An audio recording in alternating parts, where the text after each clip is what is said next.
అంటే ఇప్పుడు సపోజ్ ఒక అబ్బాయి ఇచ్చాడు మీ దగ్గరికి సాఫ్ట్వేర్ ఇంజనీర్ అవ్వాలని, అంటే ఇందులో ఇందాక మీరు స్టెప్ బై స్టెప్ చెప్పుకుంటూ వచ్చారు.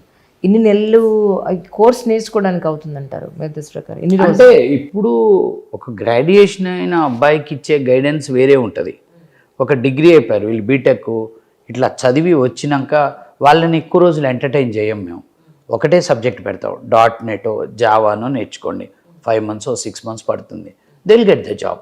ఇండస్ట్రీకి వెళ్ళిన తర్వాత మళ్ళీ వాళ్ళు అడ్వాన్స్డ్ సబ్జెక్ట్స్ నేర్చుకుంటారు, క్లౌడ్ అవన్నీ. సో అదే ఇప్పుడు ఒక స్కూల్ పిల్లవాడు వచ్చాడు మన కాడికి, ఇంటర్మీడియట్ స్కూల్ వాడికి ఏం చేస్తామంటే ఫస్ట్ బేసిక్ లెవెల్లో ఒక కోడింగ్ సబ్జెక్ట్ నేర్చుకోమంటాం, ఓ పైథాను సి నేర్చుకోమంటాం.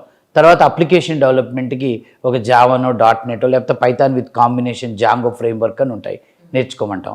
అది కూడా అయిపోయింది వాడు, అందులోనే 2-3 ప్రాజెక్ట్స్ చేయాలి. ఇప్పుడు .NET ఉందనుకోండి మేడం, అకాడమిక్లో ఉన్న వాళ్ళు ఫుల్ టైం ఇవ్వలేరు,